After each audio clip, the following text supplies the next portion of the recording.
Welcome to the Bad Tutors podcast. If you're here for the newest, up-to-date, accurate information on the nerdy topics that are near and dear to your heart, well, let me tell you, you ended up in the wrong place. Here, we are all about hot takes and grandiose displays of misinformation. So, stick along for the ride and you might just blow a blood vessel or two. And no, we're not dead. We're just depressive procrastinators. And how dare you accuse us otherwise? Yeah, we're out here. We're doing episodes again. This one's on zombies.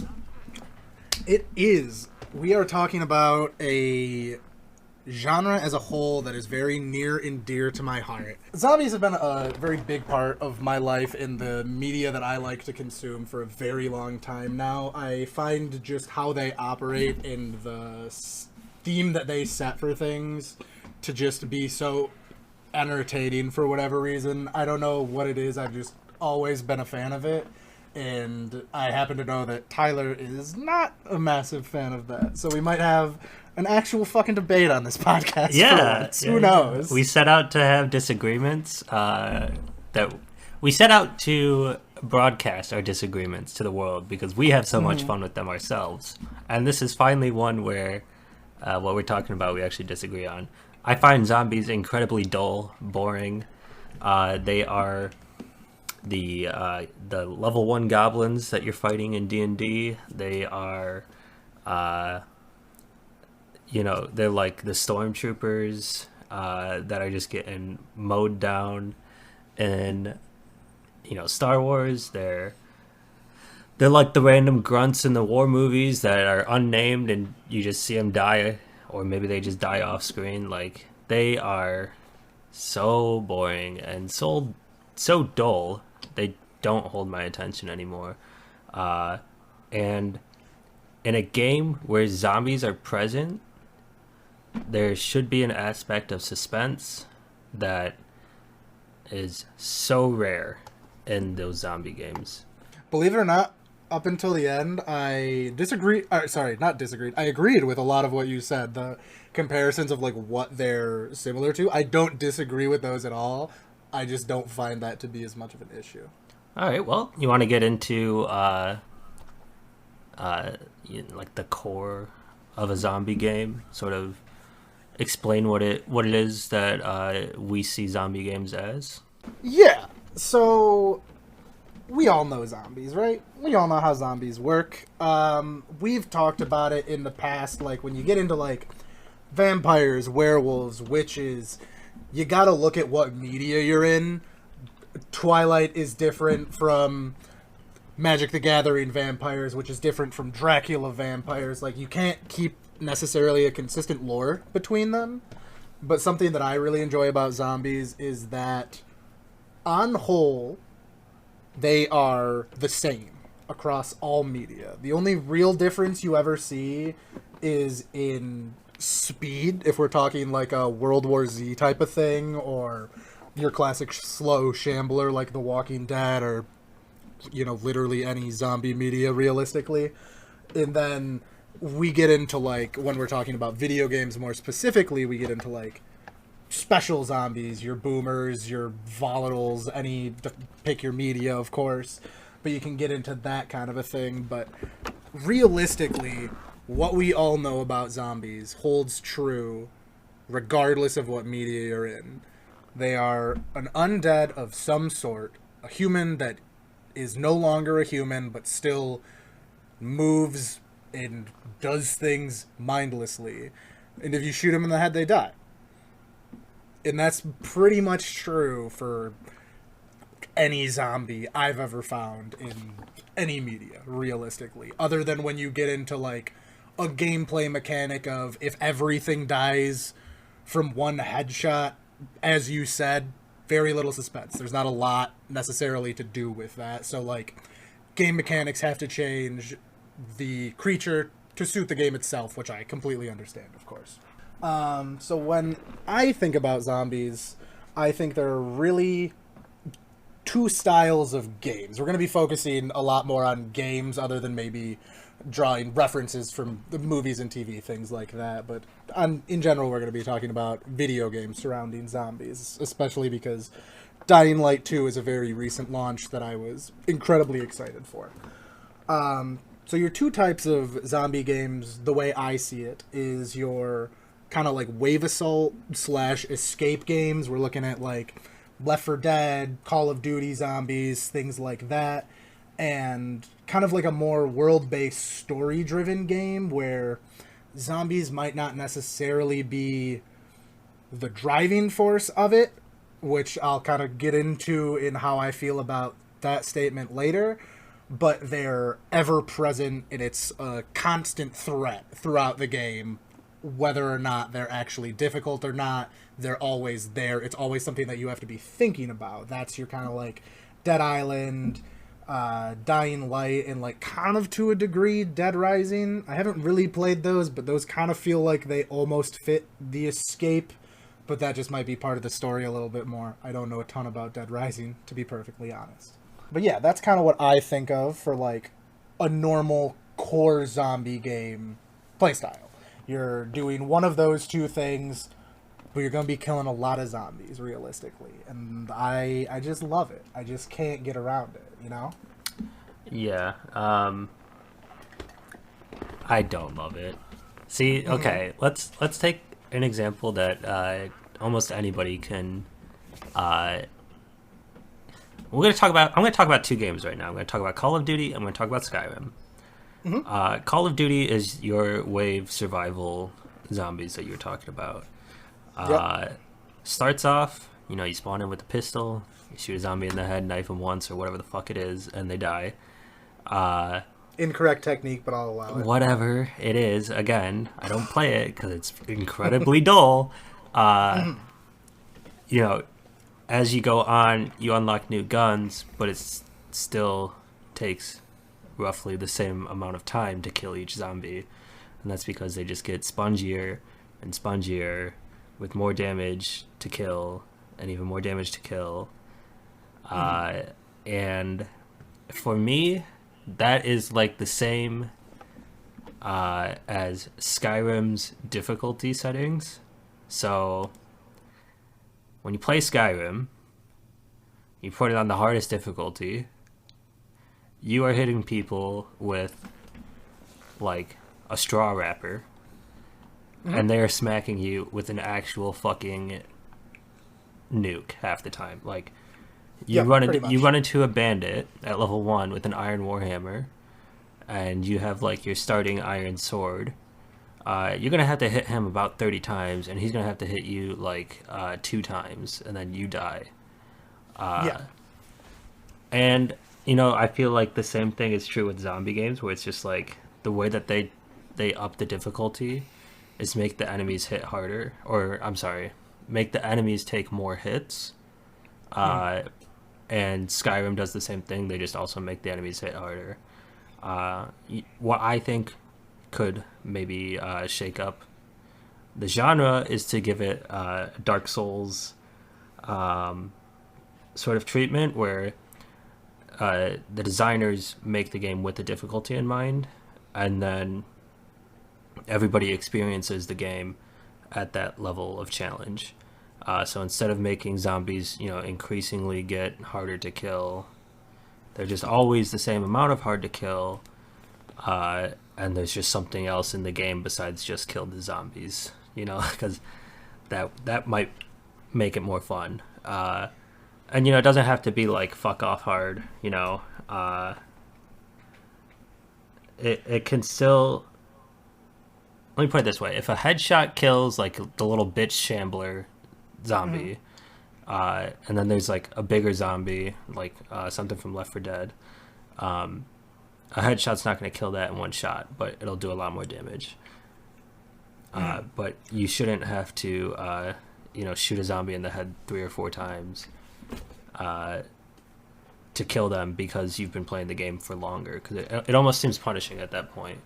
And that's one of the issues that I have with zombie games, is like, especially like Call of Duty zombies, and like the wave survival ones, is just the longer you are playing the worse it feels to play.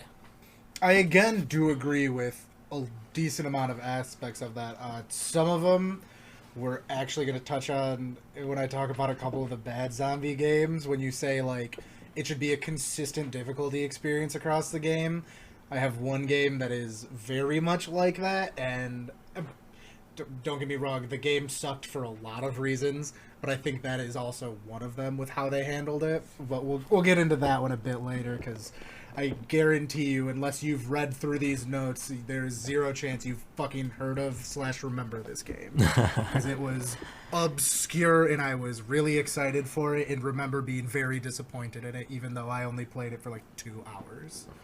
But, well, we'll put a pin in that one and come back to it, as well as the difficulty in Call of Duty Zombies specifically, because I do agree when you're like high rounding zombies, that's not for me. That is very much not what I play the game for, because I 100% agree when it's just 200 bullets to kill one zombie, it's just excessive. Like, that's when the fun is taken out of it. I completely agree with that. Right. But I think that's where Call of Duty, since the games have progressed, have really expanded on that, and in my opinion eliminated that issue if you view it as an issue. But if you don't view it as an issue, because I know a lot of people, one of the guys we play D&D with is a zombies high rounder. He loves that. So like there are people that like it. But I agree, that style of gameplay is not for me. That is not something I've ever really been into in those games. So the biggest question is, why zombies? Why is this what captures my heart? And what I think it is the horde mentality of it. As we know, I'm a sucker for a good hive mind.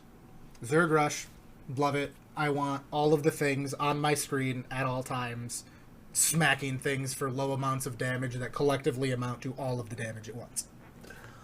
So when I think of zombies, that's what they are.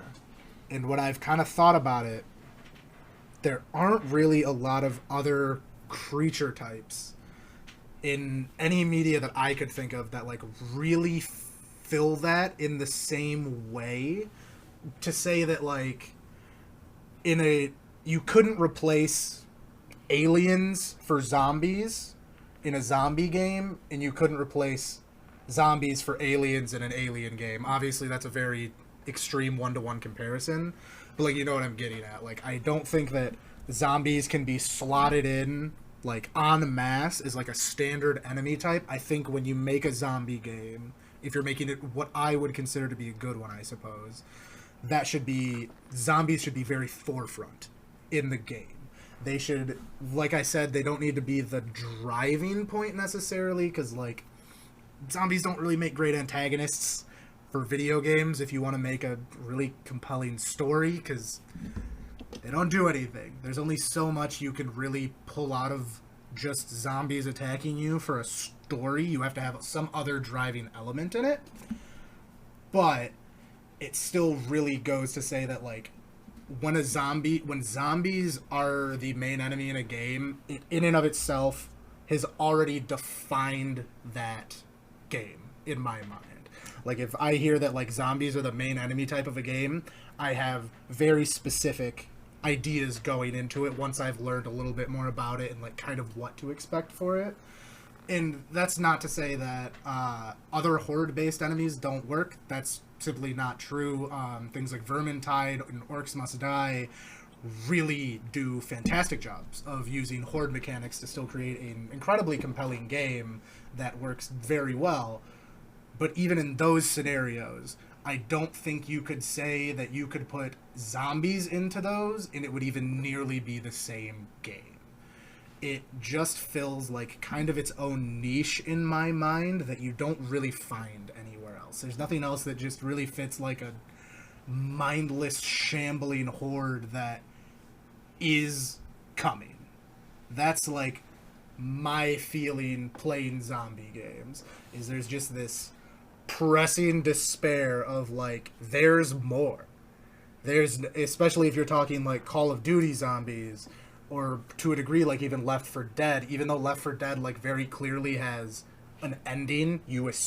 Sorry for spoilers for Left 4 Dead and Left 4 Dead 2. You've had a couple years to play it. I know they escape at the end of every level, and I believe they escape at like what the end of the game is. So like I understand that, but like when you're thinking of the story, they escaped that situation, but the world is still zombies. Like to me, they give just such an atmosphere to a world of like when we looked at like The Walking Dead, like that's just the world is this now. Like something like a plague happens and something that's like, okay, that can be rebuilt from, and like it will obviously like incredibly alter the course of a world, but something like zombies completely changes it. There is no going back. Like as soon as the dead start rising, that changes the laws of that world forever. And I feel like in a way that other things can't really capture. Like say we were invaded by, to pull your example, like goblins, a horror-based goblin game. Would I play it? Abso-fucking-lutely. That would be so fun. Someone please make it. But that is not my point in this statement. Of it wouldn't feel the same if you have an alien invasion. Once you kill all the aliens or make them leave or assimilate or pick your fucking answer, it's over. That's what it is. It's done. Yeah. Zombies feel like a very present threat at all times. I can't let my guard down at any point in time or I'm gonna fucking die. And something about that just really fucking grabs me, and I don't know what it is. Yeah, I mean, I understand what you are saying, because like let's say the goblin thing. If there's a goblin horde based game, Someone please make it. That sounds so fun. Again, I want it. there is a certain goblins have to grow up. They start as little baby goblins, then they grow up, and then they get swords, and then they run at our heroes and die. That's how that game would work, right? Yeah. So if you like literally just keep killing them, you can even like go find the goblin nest or lair or whatever, and just put an end to it by killing all of them. Then the world can rebuild. I get what you're saying with the zombie game or a zombie setting is every time someone dies, there's a fear that they had either contracted the disease or were bitten or scratched or whatever. That's another thing about zombies is that there's certain ways that people become zombies, certain ways you can prevent it, but whatever it may be that makes them zombies, it's always going to be a threat because life always ends. And so when life ends, zombies are always present. So I get what you're saying about that. I do. All right, so I'll move on and highlight a couple zombie games.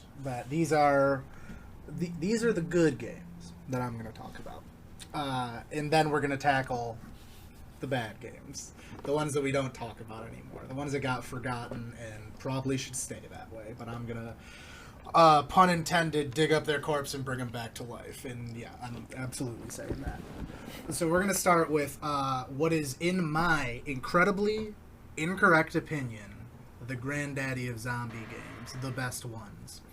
Call of Duty Zombies.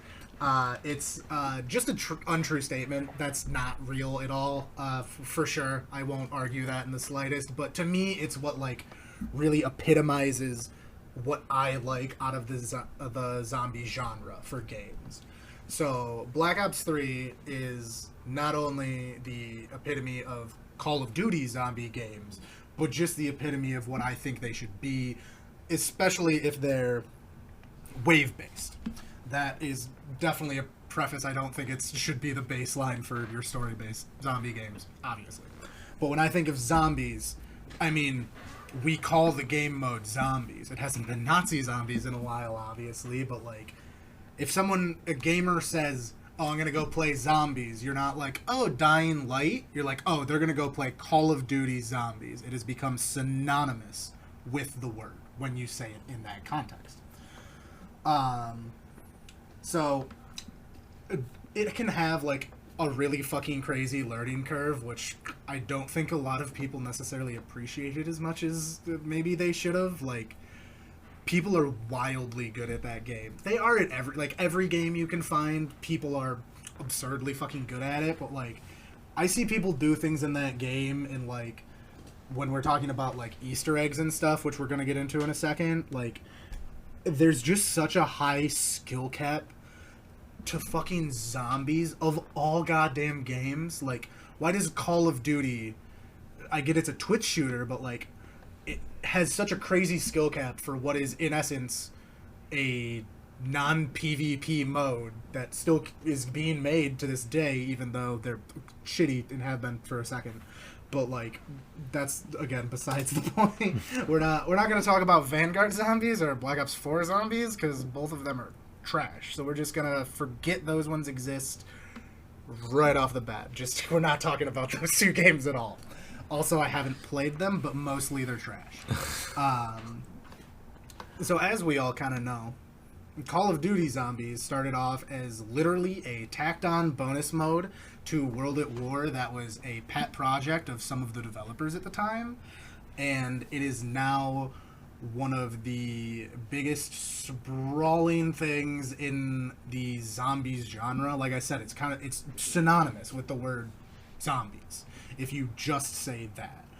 And it definitely includes a lot of very insane, incredibly convoluted storylines that I will spare you from learning about, and please don't ever make me cover it. I really don't want to. It's just so fucking much. I don't want to do the research for that. It's, oh god, I don't even understand it, and I like zombies. But regardless of that, if we look at Call of Duty Zombies from World at War until now, so up to Cold War Zombies, realistically, is what I'll be talking about, you can find two genuinely completely different games. They kind of look the same and all that, but they play so differently other than shoot zombies in the face. That's kind of like the only linking thing between them at this point. Like, obviously they're carrying mechanics over and things like that, but like, you play them so differently, and the game has evolved so much from just being some shit some developers were working on because they were bored in the office, and I think that's incredibly cool. To kind of call back to what you were saying earlier about things becoming just bullet sponges in that game, which, like I said, I completely agree with. I do not find high rounding in zombies very fun. What I like to do is go for Easter egg clears, which is kind of divisive to me. I really like the Easter egg system. For those that don't know, the storyline of zombies isn't told through, or it is told through cutscenes technically, but not in a traditional Call of Duty sense of hit round 50, get a cutscene. Hit round 75, you get the next cutscene, something like that. They take place in the form of Easter eggs, which started in, depending on how you want to say it, either Derice or Ascension. Realistically, Ascension, that's when it was like a little more... There were things to do. You weren't just shooting 12 different locations because that's what you were supposed to do. Like, even the Easter eggs in the game have gotten way better and way more complex and so much more interesting throughout the life of the games. But I'm going to talk about kind of the good and bad, in my opinion, of Easter eggs as story. I'll start off with the good stuff in that I think it gives a very good incentive to keep replaying a map until you actually complete it, especially if you are a big fan of the game. Even if you don't care about the story necessarily, like, I only kind of care about the story. I've completed all but one of the Easter eggs in Cold War, and I couldn't give less of a shit about the story. But the accomplishment of beating the Easter egg and being able to say that you've done it is just such a good feeling in that. And obviously, like I've said before, we can find that in any game. Any difficult game where there's a difficult thing to do, there's obviously a good sense of accomplishment there. But it also gave the community such an interesting dynamic. It gave them a real dynamic of a new map launched. We know there's an Easter egg on this map that tells us new story information.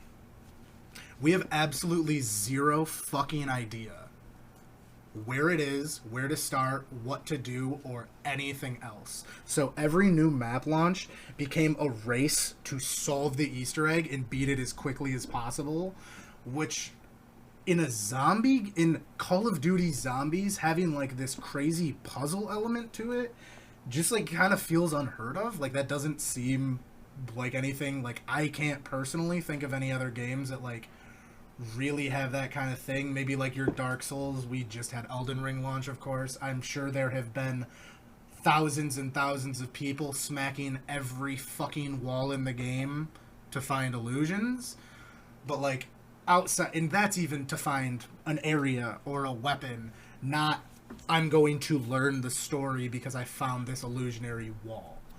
So it's just like very different, and I don't feel like we see something like that in a lot of other games.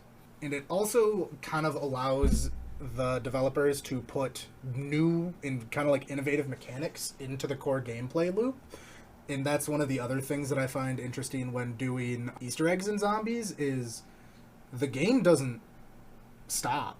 You're still wave-based killing zombies the whole time. There are many, many steps in Easter eggs where if you're playing with multiple people, someone's going to be walking in a circle for a bit, just keeping one zombie while the other people go do the Easter egg, which can be kind of annoying, and I'll also get into that in a second.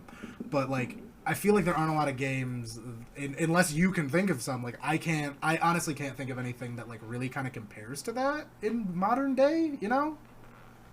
Yeah, I would agree. I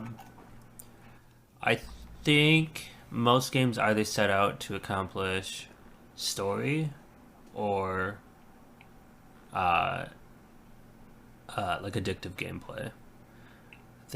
Yeah, exactly. I think something kind of close might be like Overwatch kind of did it, you know? Did they? I did not follow Overwatch closely enough to know anything like that. That's cool, though. I didn't either. I got kind of bored of Overwatch really quickly, but when I was playing it, I do remember we just got all of these like heroes, and with every new skin or every new hero release or champion or whatever they're called in Overwatch, you would get like a new look into like who was what, you know, et cetera, et cetera. They did those PvE events with skins tied to them, like the Black Watch and stuff like that. There was some sort of like discovery aspect, but it was never like a new map just dropped. Let's go find this story. It was always a new character just dropped. Here's their story and how it sheds more light on Overwatch as a whole. So I guess to say that, I would probably say that Call of Duty Zombies is one of the only games out there where like that's where you get your story, is by like discovering it as a community, which is that's cool. I actually did just think of one other one that I don't know if you'll even know about this. You'll 100% know the game. It's Team Fortress 2. Team Fortress 2 did that with their... And I am not a Team Fortress 2 player, so I'm going to get a lot of this wrong and misquote a lot of it, I'm sure. I'm going to give you a very basic breakdown of what I know. You know the Man vs. Machine, which is, again, a wave-based survival, but with robots that are replicants of all of the different classes in TF2. Or if you didn't know that was a game mode, it is, or was, may not be any longer. But I watched a whole video on that. Valve was hiding secrets and little Easter eggs about that game mode for like the last 5 or 6 years before it came out. Like notes on tables in games of... This is going to be horribly misquoted, so I apologize to any Team Fortress 2 fans. The whole point is Red and Blue are like two brothers that made opposing companies or some shit like that. Sure. Something along those lines. But there was actually a secret third brother that also made his own company, but he made robots. and they had been like hinting at it for multiple years. Like when they released it, people were like backdating, like going back and looking at things to like kind of figure out what it was. So that's like that is now the only other example of that that I can think of, and that one came to me literally right now. Gotcha. So there is at least one other thing that's doing it, but like again, I find that incredibly cool. That's so cool to be able to bring a community together like that to like solve this massive puzzle in a game that is not a puzzle game. Like when people were trying to solve the last level of Fez, that's a puzzle game. Fucking of course they were. That makes perfect sense. But in the shoot zombie go dead game, that's really cool to me. But to kind of get back to like the mechanics of it, some of them are good and some of them are bad. Like I said, I've done a number of Easter eggs in both Cold War and Black Ops 3 with our very good friend Robert.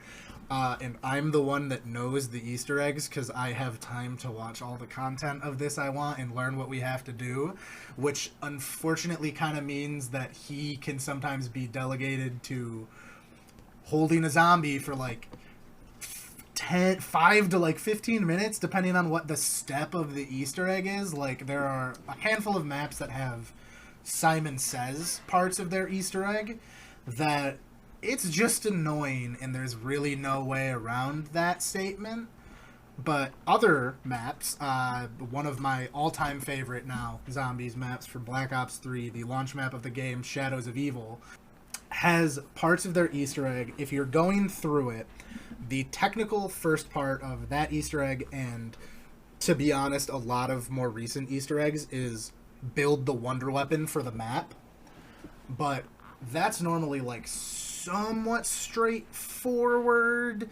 It's not normally like the most complicated thing, especially once you've like done it once, maybe twice. It's incredibly easy to pull off, and you can do it pretty mindlessly, unlike completing a full Easter egg.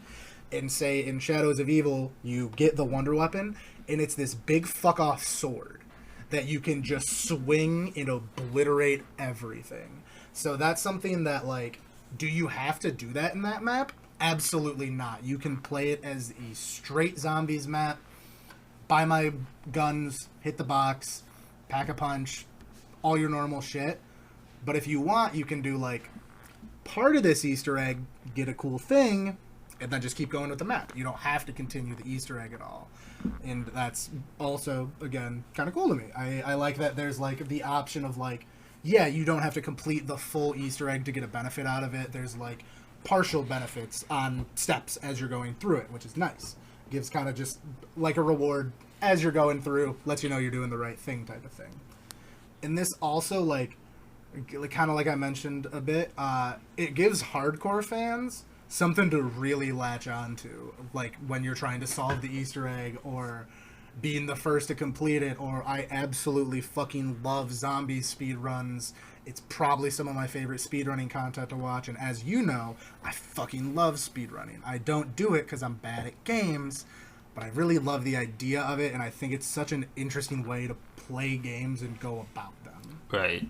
Now, some of the bad things of having your Easter eggs as... Or, sorry, not having your Easter eggs. Having your storyline of a game hidden behind these things. Firstly, it means that a really good part of your audience will literally never see it. Because sometimes they're just absolutely infuriating. Whether it's because a map is difficult, an Easter egg step is difficult, or just there are a lot of them, unfortunately, that require a full team of 4 to actually complete the Easter egg. Going back to Shadows of Evil, it's one that I was working on beating for a very long time. I sunk a lot of hours into trying to beat that map. Holy shit, it's so hard. And also, you technically can't complete it without having 4 people. So the speed run goes up to a certain point in the Easter egg. It's the second to last step, but you still can't actually complete it unless you have 4 people. So that means unless you have 3 friends that like zombies and are good enough at it to complete an Easter egg with you, you're kind of just relegated to watching somebody else do it, which does feel pretty shitty to me. I don't love that because the odds that you will ever be able to coordinate with randos on Call of Duty of all games to be able to complete like some like decently technically challenging Easter egg steps at some point in it.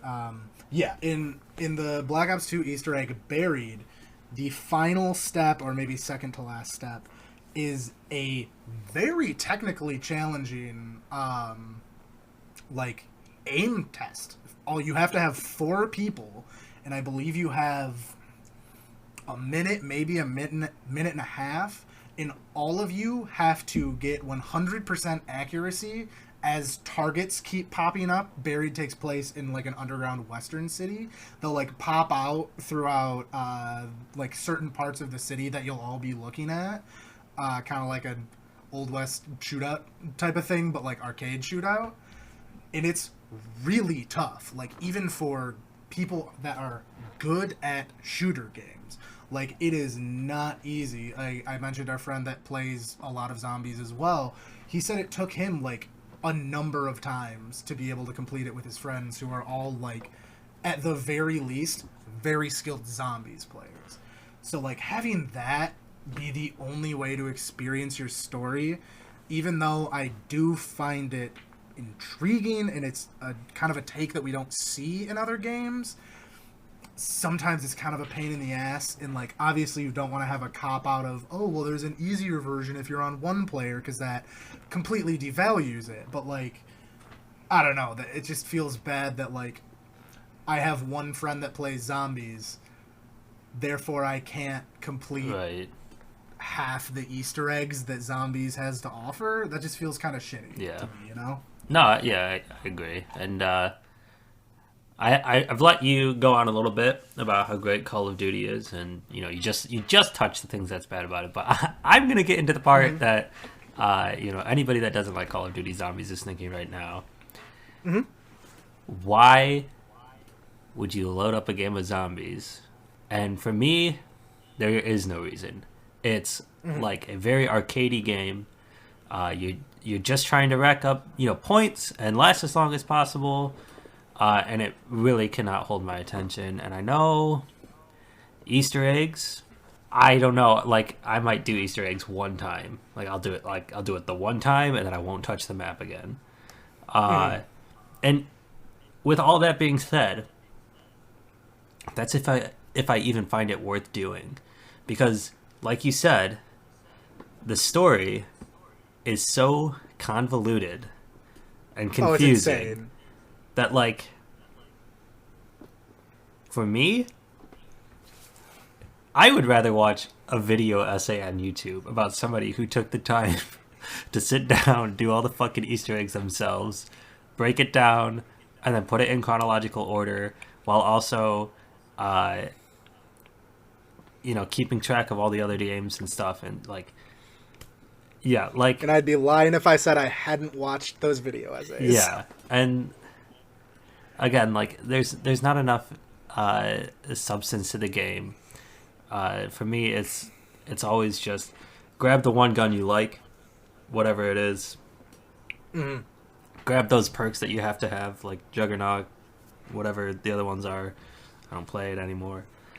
Yeah, you definitely have. There's been an issue of like what's known as like a crutch perk in the game. Things like Jug, that's like, you're gonna buy it. Yeah. If you're playing single player, you're buying Quick Revive. Yeah. It's not a question. You have, which after you're done, I'll touch on Cold War, because I think Cold War has addressed a lot of those issues. But continue. Well, yeah, like, you know, you grab your gun, you grab your perks, you shoot a couple zombies until you get, like, you know, however many points. Then you do the Pack-a-Punch. Now you have your gun that you really like, and it's upgraded. So what's next? I'm going to run in a circle, get them all together, and then shoot them every now and then. And then a new round starts. I'll do that again until I don't get a max ammo and I have to use a new gun. And then I'll Pack-a-Punch it, and then do the same thing. To the people yeah, to the people that don't want to do Easter eggs, or don't have like the friends to do it, that's kind of what it boils down to, and that's like it's kind of boring. Yeah, I don't disagree with a lot of that. I'm curious. You don't really know many of the changes that Cold War made to zombies, correct? Correct. Okay, I want to bounce a couple of them off you because I don't think it will draw you in to play the game, but I think you'll at least be able to look at it and go, oh, they are addressing some of those issues. For one, just agreed with like beat running out of ammo and just like having 1,000,000 points so I go re-get a gun and pack-a-punch it again. Stupid. Dumb shit. Therefore, Cold War made it so realistically in like all of the different areas, like every time you buy a door, the new area will more than likely have an ammo canister that you can just go and buy more ammo at. So it completely solves that issue of just being SOL because things are so fucking tanky that they take 5 mags to drop 10. So they like, don't get me wrong, they didn't necessarily fix that part of the issue, Right. but they fixed the like limited ammo part of it. And they added a lot of... So what Cold War really did is add a lot of depth to the game, both inside and out. Not necessarily in the core gameplay, because, yeah, you're running around, shooting them every once in a while, getting your perks and shit like that. One big thing they did is remove a perk limit. You can have every perk in the game if you want, if you have the points for it. What it is they start at 2,500 and then go up 500 points each new perk that you buy. Okay. So that's like a decent change. Armor they added in, which is just like a second health bar that I honestly don't know the exact mechanics of how it works. What I believe it is it takes off like a static damage number every time. So you do get hit through your armor still, but you get hit much less hard. I don't know the actual like calculations or anything on it though. But one of the big things that they did that really holds my attention in Cold War Zombies over any of the other ones is the out-of-game progression that they did. So what they did in that, as well as something that will play into this in a second, there's now end conditions to zombies that aren't dying or completing an Easter egg. You can exfil every 10... First at round 10, and then every 5 rounds after that. You can exfil and get bonus XP for leaving and living, as well as you get upgrade materials for things. These aren't for your guns. The guns in and of themselves have, multiplayer progression. In Cold War, it is literally multiplayer progression. If I level up my gun to max level in zombies, I have that gun max level in multiplayer and vice versa, which is also just a very nice touch. Even though I don't give a fuck about multiplayer, I literally couldn't care less. It's a nice touch that you don't have to level your guns both times if you enjoy both sides of the game. But what they really added in something that I think is also very important in a zombie game that I didn't really touch on yet is they gave you a way to be incredibly overpowered. You can still fuck up, you can still die, but what they did is they gave all of the different classes of weapons, all of your field what are they called? All of your special abilities. Also, it added special abilities. So, like, the one that I always use is a blink that turns you invisible for a bit, so all of the zombies run away. Robert uses the exact opposite of give me regenning armor and have everything come attack me in slow motion. As you can tell, very different play styles, and if I gave you a list of all of them, you could probably have guessed that those are the two that we would use. But they also did put those in your field upgrades, your perks, and your weapon classes all have out-of-game upgrades. So everything now has 5 levels out of game. As I said, if you exfil, or just when you complete a round in any way, sorry, not round, game of zombies, whether you die or exfil, you get ether crystals, which that's a whole ether Don't worry about that. That's some It's a convoluted currency. story bullshit. Yeah, it's your currency. You have upgrades now that go up to level 5 on all of these things. So if we take a look at Jug, all of these things you use Ethereum crystals to upgrade from levels 1 to 5, starting at level 1. So we'll take Speed Cola as an example, as I assume we both know is a perk in the game that lets you, in Cold War, it happens to let you swap your weapons faster, but in the older games, it would give you increased reload speed. In the old games, that's all it did. It gave you increased reload speed. It was always a good perk to get, but that was it. So in Cold War, they have 5 levels to which you upgrade. The first level is you swap weapons faster. Oh, sorry, it does have a reload speed. I'm a fucking idiot. Yeah, it by baseline has a 15% bonus to reload speed, so it is exactly the same as the old one. When you upgrade it to level 1, you also now swap your weapons faster. When you upgrade to level 2, your field upgrades recharge 20% faster. Level 3, your reload speed goes to 30% bonus. 4, you repair barricades faster, and weirdly, the mystery box settles faster, which, like, cool, but whatever. And in the 5th upgrade, all of the 5th upgrades, of course, were added later into Cold War, and they're, like the really powerful ones, of course. You fire and reload while sprinting at full speed. So, like, that's kind of fucking nutty. Like, that's getting to, like, a good perk. And these are now things that you're not upgrading them mid-game. If I have Speed Cola at level 5 out of a match, when I buy Speed Cola in-game, all of those things apply. So some of the perks in things are, like, if you're looking at weapon classes, when you have it to level 5, you have sometimes like a 30-40% damage boost on, like, headshots and stuff. Like, it gets fucking wild. Like, you feel like a tank when you start the fucking game, just tearing shit down if you have, like, a certain level of skill, of course. But, like, that progression system of, like, I had everything fully upgraded, I believe, after, like, 2 or 3, God, do I have 200 or 300 hours? I don't know, like, a long time. Like, that wasn't like a knock it out in a weekend thing. That's like I had been playing for like a month and a half, like, pretty fucking consistently. You saw how much I was playing zombies when I like got Cold War.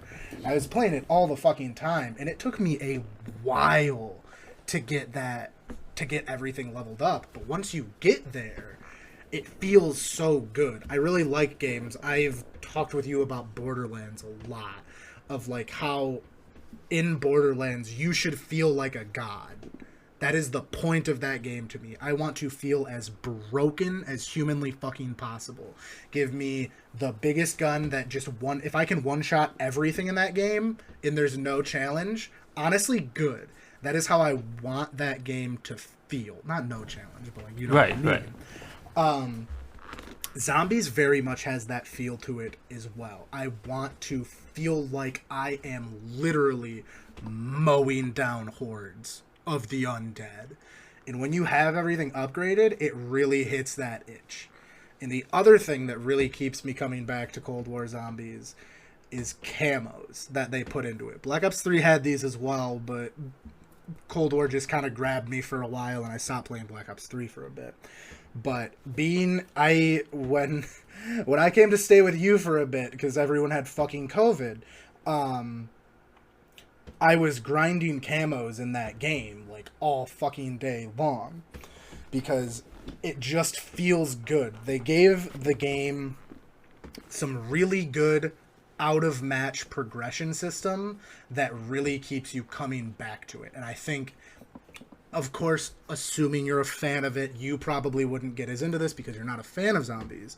But if you are a fan of it, I think they've really changed up the formula enough to give some, like, really good incentive to continue returning to the game. Yeah, I mean, that's good, right? Still not for you, of course. No. But, like, it's just going to show that, like, they do hear those criticisms, and they're at least thinking about it, which is cool for, you know, Activision. At least they listen to something. Yeah. You know? Yeah. Good on them, I guess. It's the least that they could do, being Activision, but like, hey, we'll take what we can get. All right, let's talk about Left 4 Dead because I can't stand Call of Duty Zombies and I don't want to hear Yep. about it anymore. Yeah, so I have two games that I'm really going to be talking about a lot, and as you can probably now tell, Call of Duty Zombies is one of them. But we will move on from that. Left 4 Dead and the sequel is what I feel most people would realistically consider the pinnacle of zombie games. Whether or not that's like in general, just like as a whole, the best zombie game, or at the very least the best multiplayer zombie game. Like, you'd probably agree, like, what's above that other than like maybe Resident Evil, which I'll very briefly talk about. Yeah.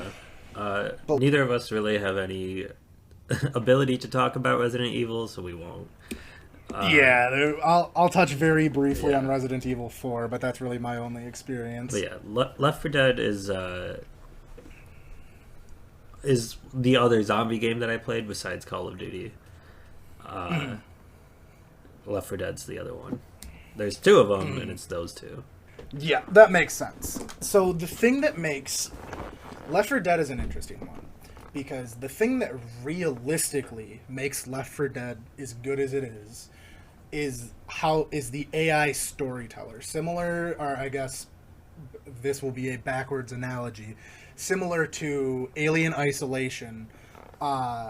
The AI behind the game is what gives it all of its presence. Obviously, Left 4 Dead came first, and they're not really that alike, but they both have very in-depth AIs that dictate how the game works.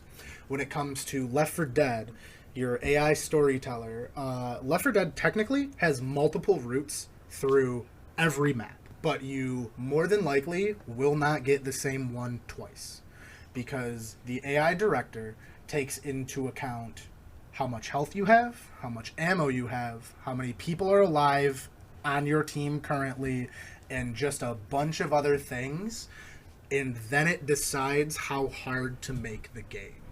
It'll see if you're like really struggling, it might take out a couple zombies, or it might give you the shortest path to the next objective or the next safe room, or things like that. But if it sees that you're stocked the fuck up, you have full health, and everyone has a med kit, it's gonna go, all right, there's a tank around the next corner, actually get fucked, idiots. And that's what, like, really, I believe it or not, I've watched some video essays on this one as well. And that's a big thing that, like, really keeps people coming back into this game. Like, Left 4 Dead still has, honestly, for how old it is, a crazy player base. It peaked at like 38,000 in the last 30 days of when I wrote this script, so it's different now. But even then, it averages like around 17,000. And for being that old, that's kind of fucking wild when you think about it. Like, it's not an MMO.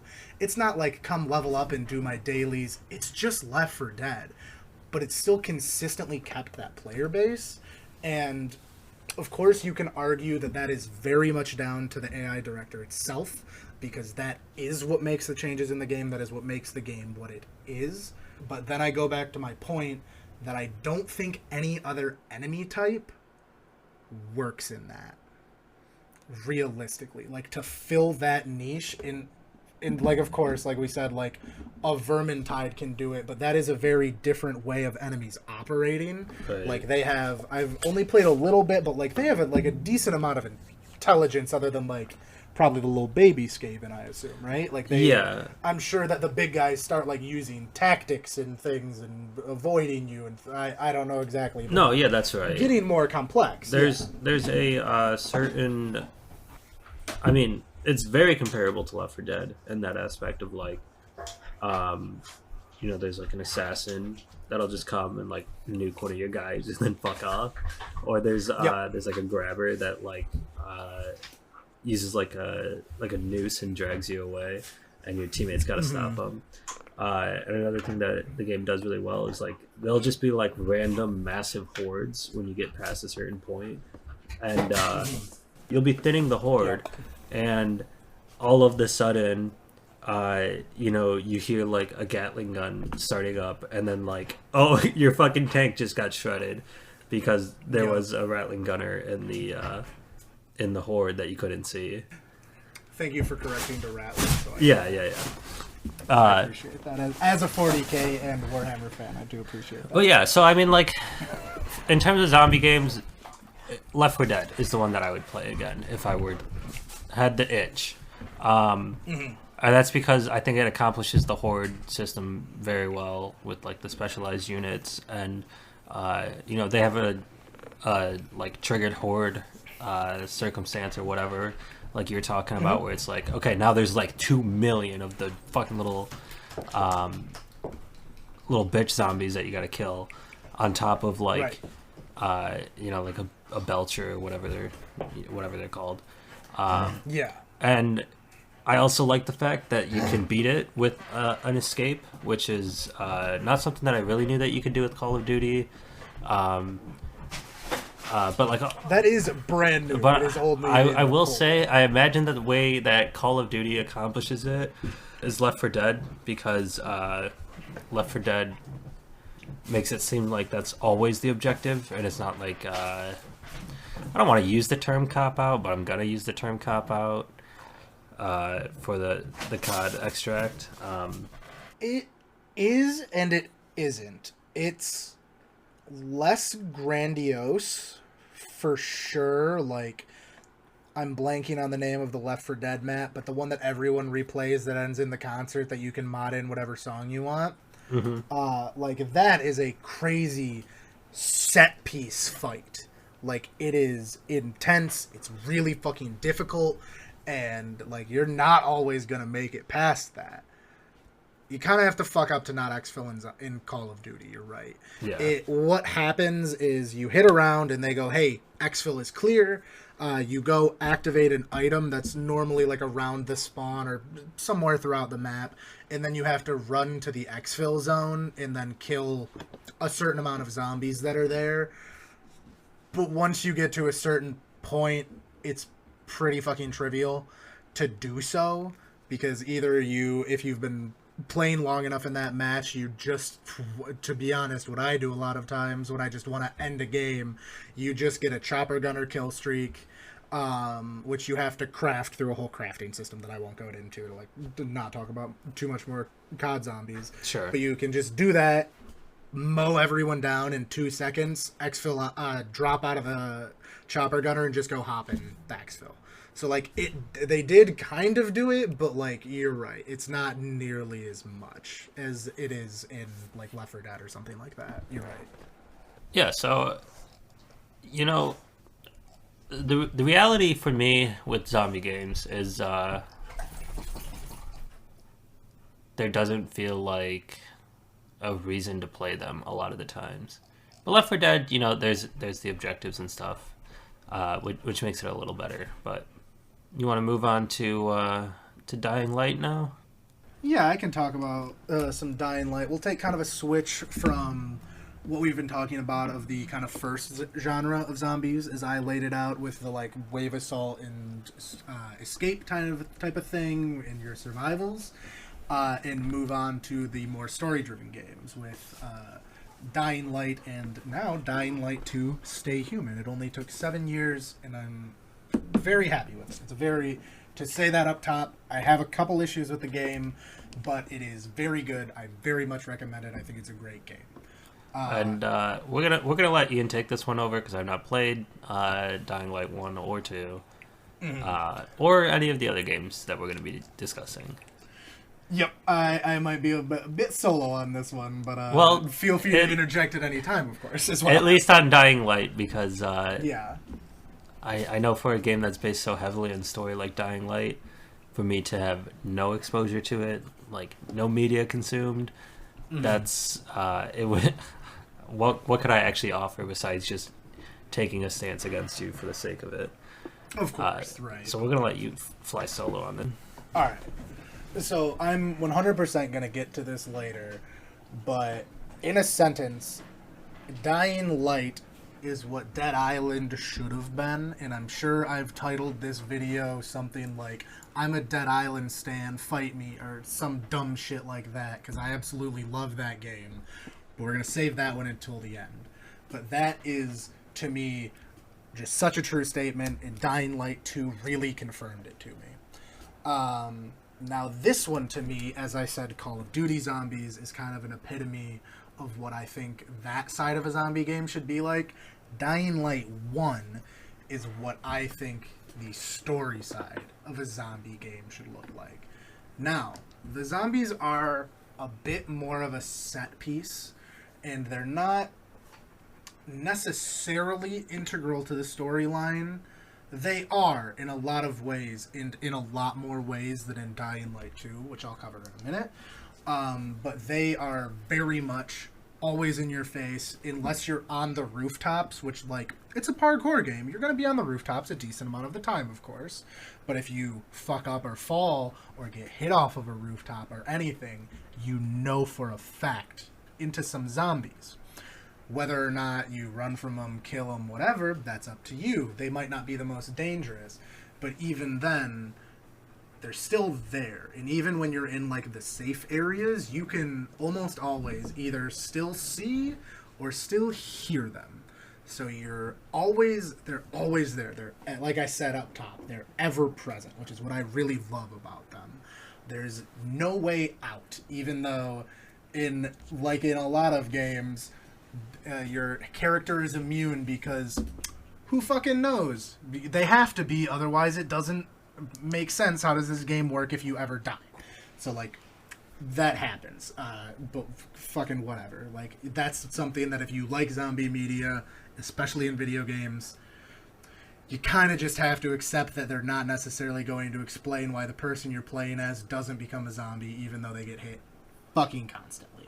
Like, unfortunately, that's just kind of a thing. And you just have to move past it, unfortunately.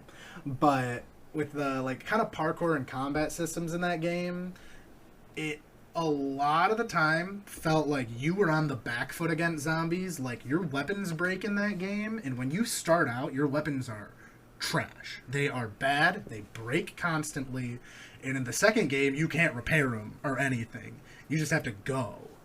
So you're finding new weapons. You always feel like you're on the defensive from the zombies until, like, probably like halfway or if not more into the game, when you're like, okay, I'm like kind of set up. I can like take on things more. They're not just gonna 3-shot me anymore. I feel like it almost kind of has a little bit more of the scaling that you're looking for in those games in the first one, but it really made you kind of be a little bit more strategic with things, and it made you avoid your main roads and your heavily populated areas, because you can't be certain that you were going to get out of that situation if you got into it. Like, there was a very decent chance that you could just fucking die if you landed on the wrong car, or set off an alarm, or just triggered a whole group of zombies. There was a decent chance you weren't going to be making it out of there alive. So, like, you really had to pick your battles and, like, what equipment you were willing to lose in certain cases, which gave a very dynamic feel to the game and, like, made it feel like as you're coming up through the game, you really feel like you're getting stronger. You very much, like, viscerally feel it. And one of the best things in the first Dying Light, even though, to be perfectly honest, I experienced very little of it, because I'm a little baby bitch boy and I don't do horror very well. Both Dying Light games have a day-night cycle where the zombies will roam more at night, they will be more in the streets, and they will be more aggressive towards you. So there are certain activities that you want to do in the day, there are certain activities that you want to do at night. In the first Dying Light, night was fucking terrifying. There were one of the special zombie variants in Dying Light 1 were called volatiles. They were like these like kind of glowing, massive, shrieking boys that would run at you at like fucking Mach 5. There was a dedicated button in that game when you were running to look backwards for that reason when you were in a chase sequence. And it genuinely terrified me so much that I only ever did it when a main quest required me to go out at night. I did nothing else there, even though they incentivized you to do so by giving you bonus XP for things as you went out. I just didn't want to be that fucking scared. And they did a fantastic job capturing that fear in those chase sequences. That was like if you're in a chase sequence and you fuck up once and miss a jump, maybe not once, but like you make more than one or two mistakes, and they're gonna catch you and they're going to kill you, which gave like a real actual like sense of suspense outside of just there's zombies everywhere, which I know you're not a huge fan of. So like that's like a little bit more in that direction of like actual tension right there in the gameplay, right in your fucking face. Right. Now, Dying Light 2 nerfed the fuck out of Night, and like to the point where I don't even pay attention to the clock anymore. I just go, why is it? Oh, flip my flashlight on. It's dark now. And then I just keep running through. They, especially the thing that really did it, is they took out the volatiles, or at least how far I've played into the game. I have not beaten the game yet. I suppose I will make a disclaimer on that. But I also won't really be covering the story of this game, so that's not important.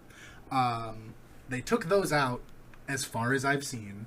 So you only have normal zombies chasing you, and it's just incredibly easy to get out of a chase in that game, it feels like, to the point where Night is...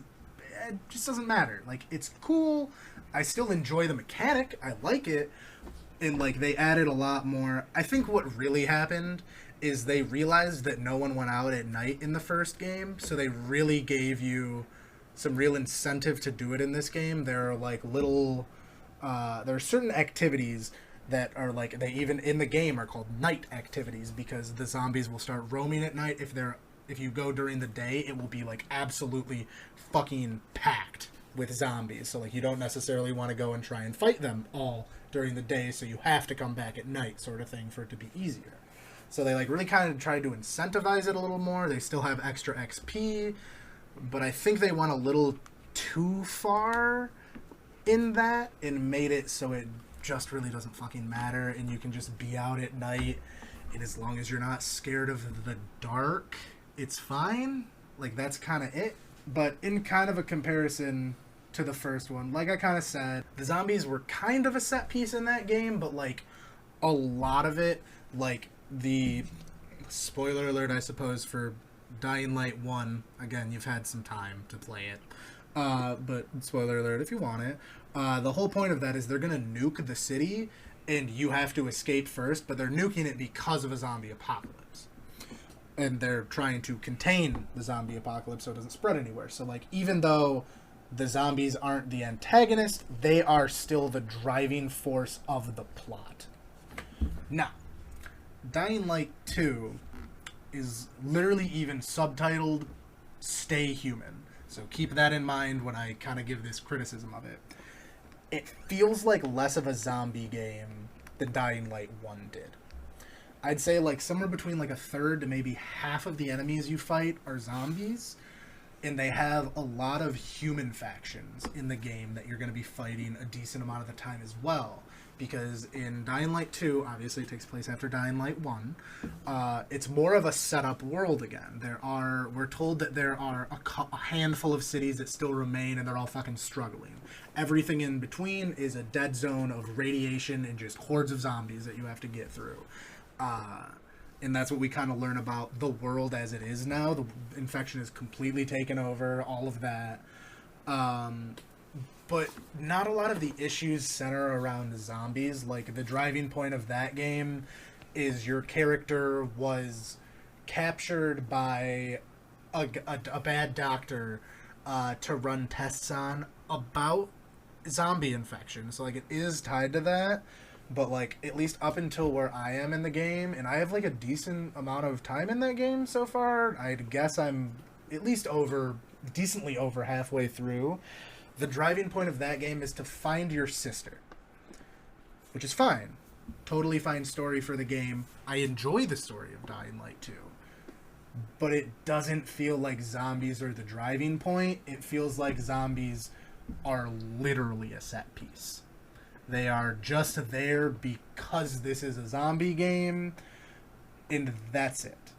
Where in Dying Light 1, they made a difference. That was the whole point of the game. As you were going through and clearing things, everything was still focused on the zombies, not the human aspects of the game. But like I said, Dying Light 2 is subtitled Stay Human. I think they really wanted to focus on the more storytelling, post-apocalyptic world and like human aspect of a zombie apocalypse, which I can also appreciate, of course. But I just feel like it's kind of less of a zombie game at that point and just a game with zombies. You know what I mean? Yeah. Like, so, yeah, I think, like, what you're trying to say is, like, sort of like a floor is lava situation. Like, the zombies are on the floor, so you just stay off the floor. The zombies are... Yes. Yeah. Mm-hmm. The zombies are, like, in the street, so, okay, stay on top of the buildings, you know? Yeah, just don't be on the streets. Yeah. Exactly. Yep. Yeah, So I get very that. much agree with that. And, like, I think they're both good, 100%. I still back both of them and would recommend purchasing either of them if you like zombie games.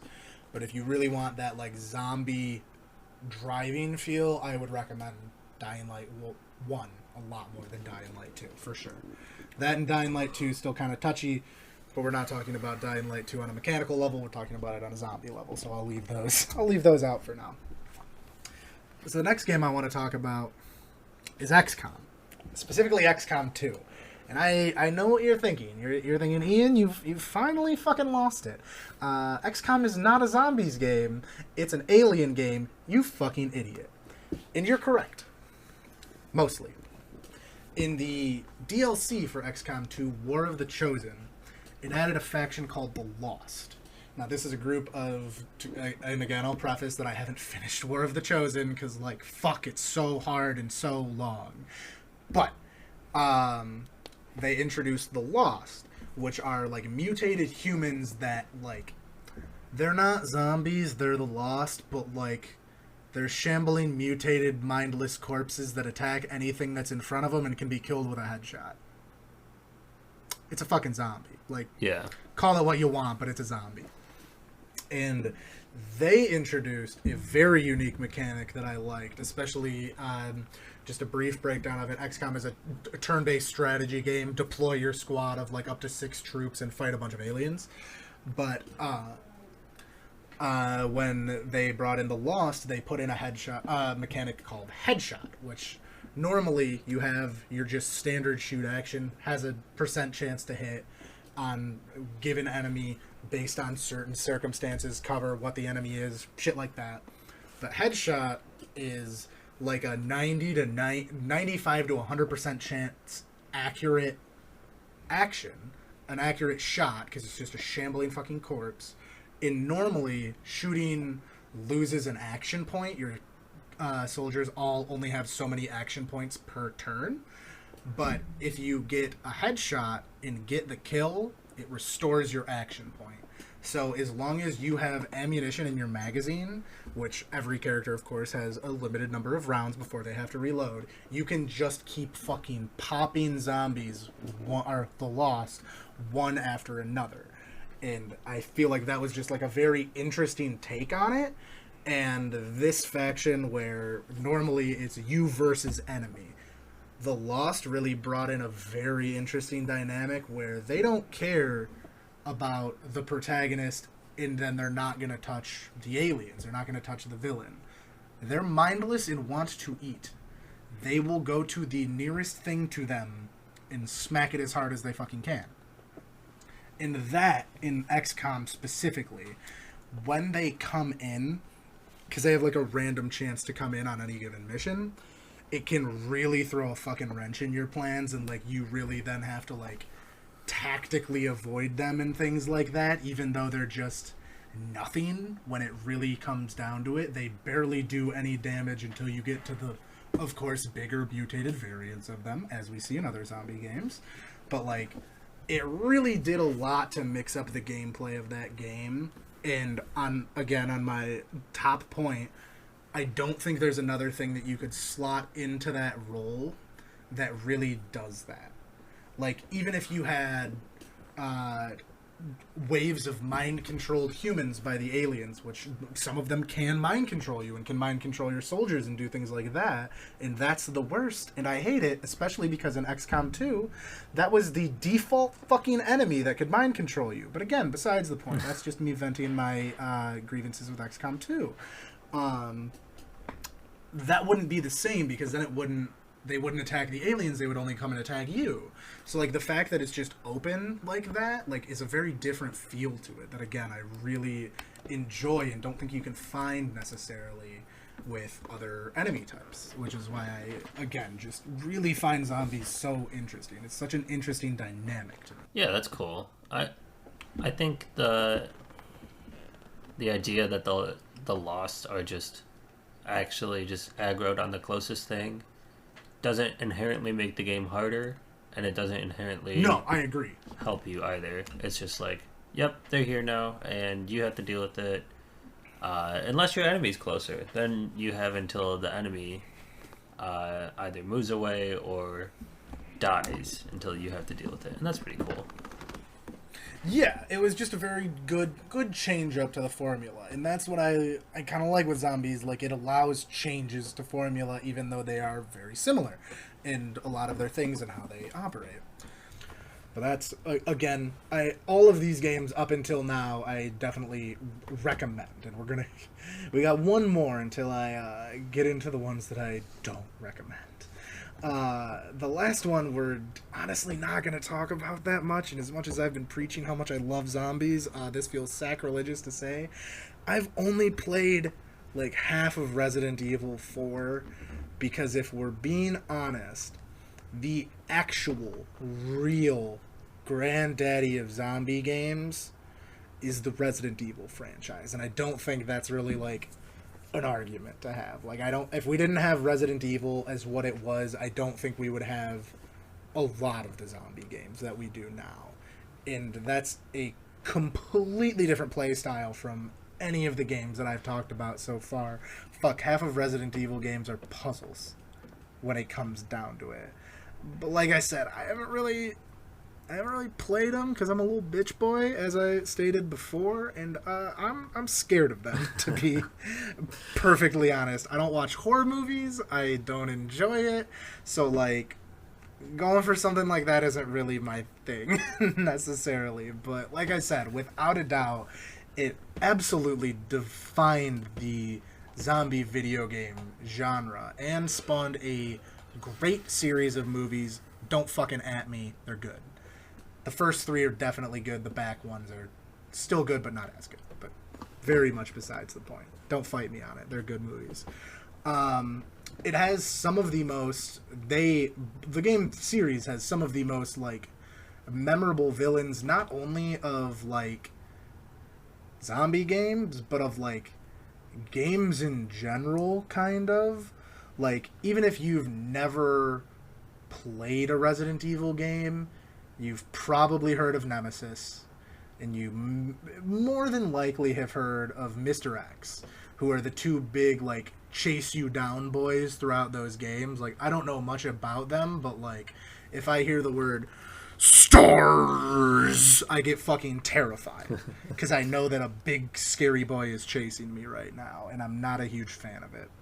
Or, like, the classic sign that I'm very willing to bet that any gamer that's born after that isn't born after the year 2000 knows about, the dog scene from the hallway in the first Resident Evil game. Like, that is an iconic, scary scene in gaming history.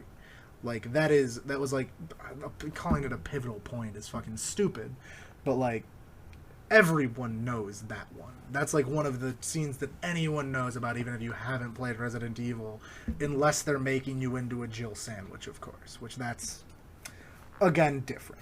But that's a real dumb quote from the first game as well. But they just have any number of things that are just, like, absolutely fucking terrifying. And I think, even though I haven't played them, and I think it's to the credit of that I haven't played them, is that they set just an incredible atmosphere in ambiance around these games. The music, the sounds, the visuals, everything ties together to create just a very, very immersive, very good zombie and horror experience together. So, like I said, I don't really know about them, but like I can't make an episode about zombies and in good conscience not talk about Resident Evil at all. That just feels wrong. Yeah, and the only thing that I can really contribute to this conversation is that I know the way that they handle resources and the games is how, in my opinion, zombie resources should be. Uh, that should be like one of the problems with the game. I'm sorry, not a problem with the game. A problem that the protagonist of the game faces is I don't have enough bullets to kill an entire horde of zombies. Uh, Mm-hmm. you know, it's the apocalypse. Nobody's making any more bullets, so Yep. you got to find some. And also, a cute side note is that my dad played the first Resident Evil when it came out on one of the early PlayStations, and my mom would watch him play and draw a map for all of the rooms that he went in when he was like doing the puzzles and stuff. Uh, I love that. the camera angle was like a huge issue back then because it Yeah, was it it was was. focused always looking like down the hallway or whatever. So Yeah, it was like a weird, not isometric. It was just very yeah, it was strange how just they handled yeah. it. Yeah. So for my dad, he had trouble remembering like which ways to go. So my mom, like on grid paper, would draw like his route that he's taken and help him navigate. And I think that's hilarious. I love that. That's so fucking great. But let's move on to stuff that you don't like about zombies. Yeah. So these, I have a couple very key issues when it comes to certain zombie games, and one of them I've kind of talked about already a little bit, and you kind of have as well. And that's when the living are involved in your zombie games. And now I'm not talking about you can't have NPCs because then you run into Fallout 76 on launch when you just don't have any NPCs. And yes, I will eventually defend Fallout 76 to the best of my abilities, but that will be a different episode. Um, but I mean in the ways of you now have human enemies that you have to fight. Now, that makes sense in a zombie game. You're not going to be the only human left, realistically, which could be an interesting story, but let's be honest, it isn't the story of most zombie games. Or zombie media in general, realistically. Um, but this can start to become an issue, especially to me. I notice it in the gunplay of of those games most of the time, where, kind of like you said, like, a headshot will kill a human every time. One bullet to the head will kill a human, but it won't necessarily one shot a zombie if you hit him in the head, and that's kind of fucked. And like that can really like break your suspension of disbelief. That's something that I noticed in the second Dead Island game, especially because you got guns very quickly into that game. So like you'd have like a really weak pistol or something, and it would still one shot a guy that you're shooting at. But then you go and pop 6 rounds into a zombie's head, and you're like, wait, what the fuck? This doesn't make any sense. Like, why are these rules different when they should be exactly the same? And, like, the zombies should always do that. And, like, but then it gets to a point of, like, well, we have this big, cool boss zombie, but he's still a zombie. You can't just kill him in one shot. That's no fun. And, like, I understand that for, like, certain gameplay elements. But like there are a lot of times when I've noticed it where it just doesn't make sense both mechanically and out of game. Like I'm just going like what why is it like this? And it just feels really dumb every once in a while. I feel like a lot of games kind of avoid that to a decent degree, but every once in a while it just really stands out to me and bugs me. Yeah, I'm gonna weigh in on this because I think it captures like a huge issue with zombie games and media in general. Mhm. Usually, in a zombie game, the protagonist is a human, and the antagonist is a horde of zombies. How resilient the zombies are compared to the human characters or your character is never going to be what I think should be realistic. A zombie should be frail if you hit him in the head, right? Like, you usually the way that zombies are explained is like there's something that takes over the brain or the nervous system or something like that. So you shut that off and you shut off the zombie and it stays down. Yep.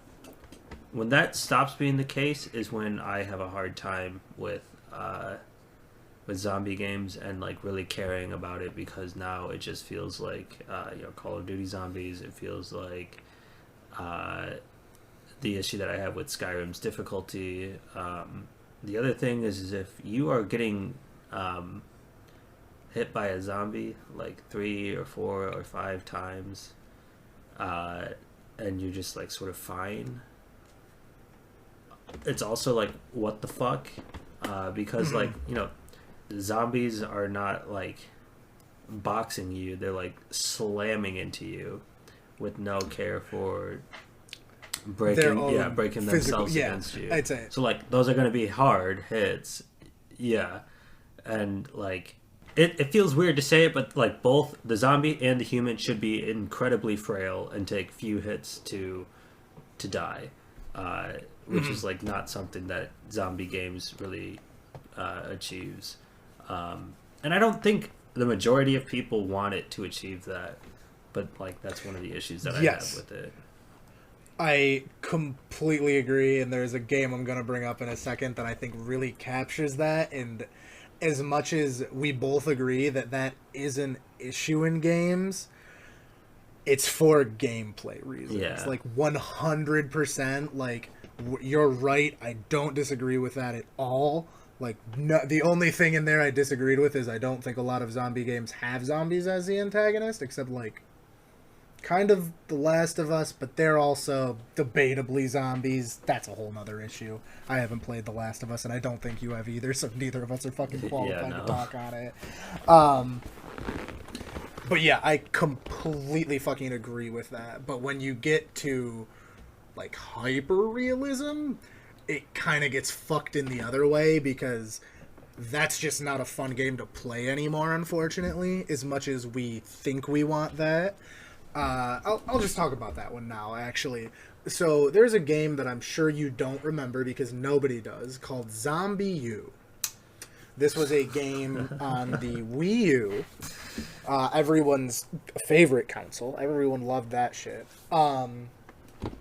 And that was billed as like a realistic zombie game. It was billed in a way of, if you get hit, you're not one character, you are a rotating cast of characters. If you get hit, maybe you could take like a couple hits, because I didn't play that game this much. I played it at a friend's house, and both of us went, wow, this is shit. This is a bad game.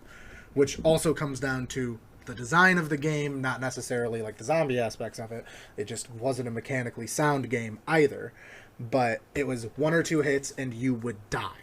You would die, you would drop all of your items, and when you went back, say you wanted to go back and pick up your items, there would be a zombie there that was your old character. So like, that was taking like a pretty cool realistic turn on it, that when I heard about this game, I was incredibly excited for. I remember being really fucking hyped for this game and then never owning a Wii U, so I couldn't do it. But one of the other big like selling points of it is that the Wii U obviously had like the gamepad with the touchscreen and everything. So if you were, say, picking a lock, that task would be on your touchscreen, but you would still have full view of your character on the TV or whatever you were playing on. So you would have to like be picking the lock and watching the screen to like make sure nothing's coming at you, which like, again, sounds really cool. And I don't think that was as much of the issue with the game, but like, they just, in my opinion, took realism too far, to the point where they made it not fun. I almost wanted to talk about DayZ here as well, but let's be honest, DayZ isn't even a zombies game it's a PvP game. Yeah. Zombies are so much of an afterthought in that game that it doesn't even fucking matter, it feels like. And I've, again, played very little of that game, but, like, from all of the media I've seen around it, it's like Rust, but it happens to have zombies. In no building, of course, but, like, that, it feels like the PvP is the element of that game. The joke of that game is you spawn in or jump by 4 people with AKs, and they make you get on your knees, put a bag over your head, and drink bleach. Yeah. Zombies aren't the thing killing you in DayZ 95% of the time. Just because there aren't any. I have played some DayZ, and I've seen maybe a dozen zombies as I played it. They're, like, not that big of a deal in that game, it doesn't feel like, at all. Yeah, I'm gonna take a little counter stance here. Not about Zombie U, because who fucking cares? I'd say, fight me on it if you want. I don't even care about that one. I'm gonna talk about realism in terms of zombies. I think that there could be a very successful game that captures a realistic zombie experience with real world realism. Escape from Tarkov style ballistics with, like, the most widely accepted zombie image would be, like, really cool. I think story wise you could take it in, like, any direction and the game would just be fucking hard. It would be like one of those games where, like, the community's like, yeah, you have to be a fucking masochist to play this game. I hate it. I would not recommend it. Like, the Steam review of the game is, like, the red thumbs down. Would not recommend. Played 900 hours. Yeah. Yeah, I agree with that. Like, yeah. a realistic game where, like, there's focus put on ballistics. There's ever present danger of, like, a zombie that would fucking kill you if it hits you. I think it'd be cool to have, like, let's say zombie scratch is how you turn into a zombie. So, like, a zombie touches you, you're scratched, now you're infected, and then that character dies. It's like a roguelike, maybe. And, you know, I think there could be, like, a very successful game like that. Zombie U done right. Yeah, much. Yeah, maybe. If they just, like, like, actually made that a good game, yeah. I think there's got to be a lot of effort put into making something unrealistic realistic. Like, zombies don't exist. Yeah, I agree. Yes. So how do you keep them grounded in reality and not bullet spongy? I think you would have to hit them in the head, because otherwise you're just, like, putting rounds through like a ballistic yeah. So I think that would be cool. Could even make it PvP, where, like, there's a chance you run into somebody else and then they can fuck you up and steal your shit. But I think realism and zombie games don't have to be separate. I will say, I don't think they have to. Yes, I agree with that. I will say that the games in the zombie genre that do find success, for those games they have to be separate. Like Call of Duty, Left 4 Dead, you know, Dying Light. You don't want all of those games. You don't want to die in one zombie hit, because realistically you're gonna get hit a bunch of times. Yeah. And so that's because it's, like, horde based. I think it'd be cool still. I mean, I'd absolutely love to see it. I think my issue isn't necessarily with realism. It's when they're trying to push it in the wrong directions of realism, I guess, would be a better way to say it. Yeah. Like, how do you make a zombie game realistic is the other thing. Yeah. Because, like, I'm someone that, like, when I find a new world, new setting, like, not zombies, like, when I became a 40K addict, when I became a very short-term Malifaux addict, All of those, I am very much of the mindset of I want to know how this world works. I want to know why things operate as they do. It's why I rail on Harry Potter probably more than I should, because J.K. Rowling doesn't know how to build a world at all. She just doesn't. Can she tell a story? Yes. She can tell a story. She can't build a world. If we want to have a real debate, I'll fight you on Harry Potter. No, I'm just saying, we're not turning this episode into a Harry Potter hate episode. We're already very long. No. That'll be a later. That'll be down the road. Perfect. But so when, like, you have that in zombie games of, like, I just want to know why things are happening that way. Like, if it's not, like I said, like, there's a lot of, like, oh, your protagonist doesn't turn. Why? Because. And it's like, yeah, fuck you. Okay, like, sure, all right. Like, I have to accept this because there is no realistic way that you, in that world, you could, like, really justify it. I'm gonna go on. I'm gonna slightly spoil my points. Dead Island actually fucking does. It's sick. I learned that today as I was reading about it. But, like, yeah, you gotta kind of be careful with your realism, is what I guess I'm saying. Because, like, you can hit a certain point of, like, wait, you went so realistic that it now doesn't make sense.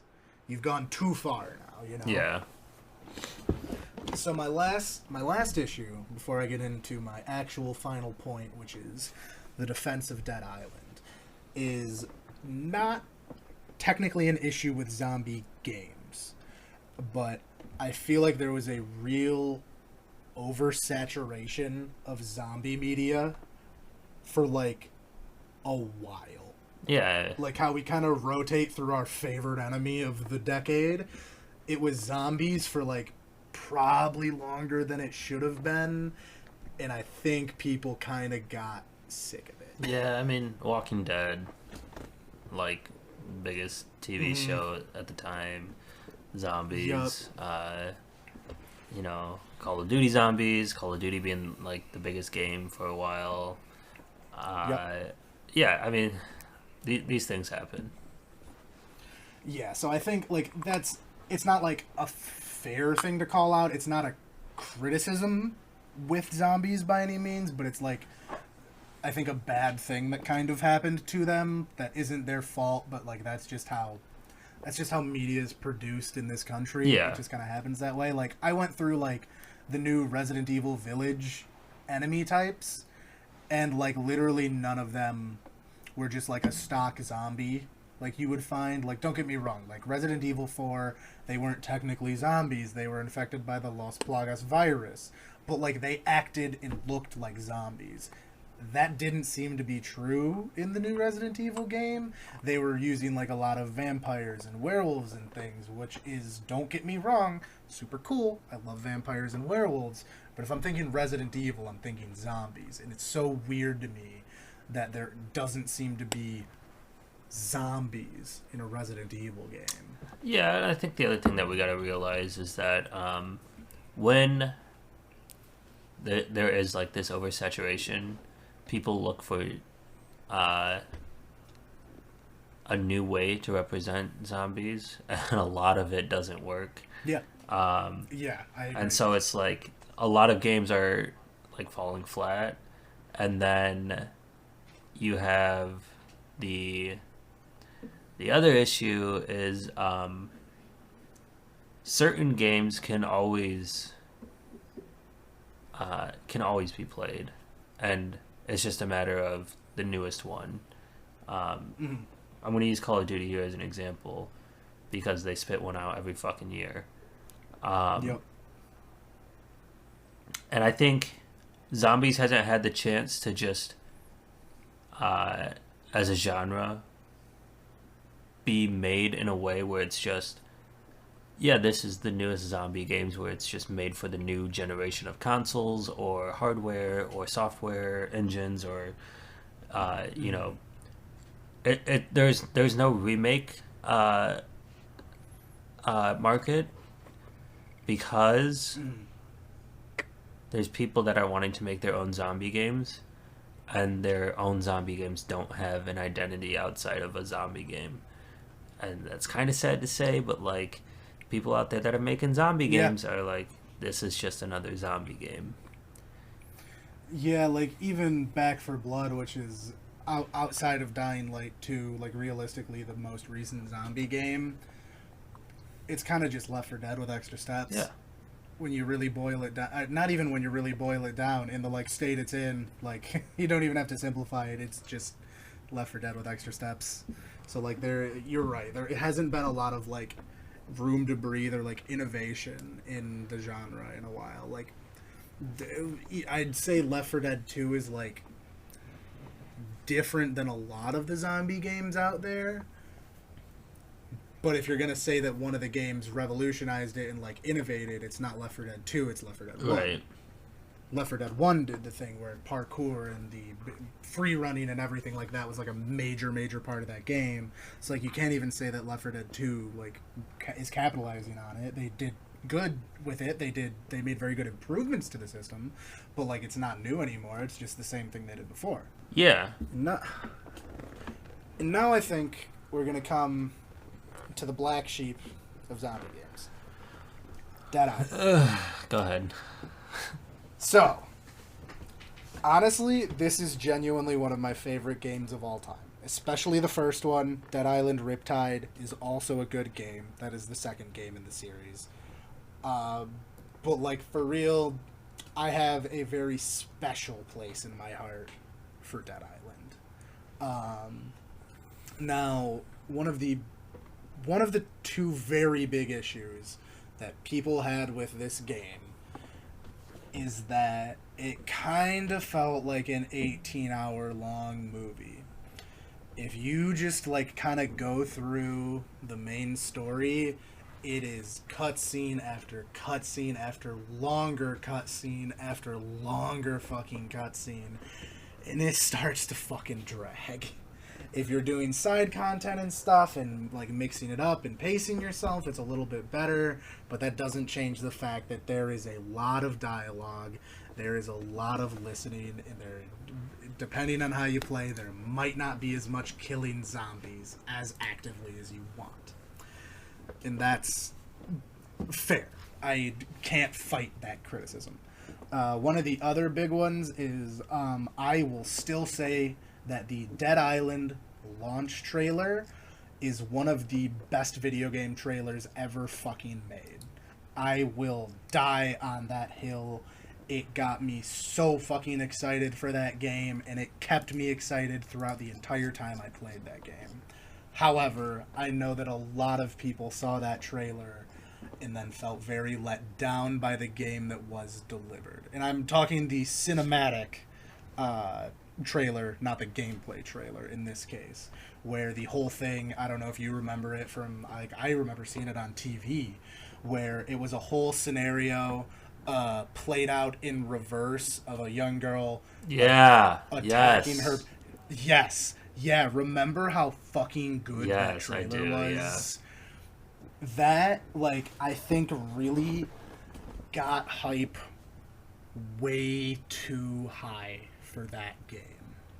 I think that really put that game into the forefront of people's mind, and when it came out as it did, I don't think people were necessarily happy with it, so I think they were already starting out on kind of a back foot on this game based off of that alone. Yeah, so this trailer is the one where it's like the girl has to kill her dad. That's like the first scene, and it rewinds, and it's like the dad's fighting off the mom, and she bites him, right?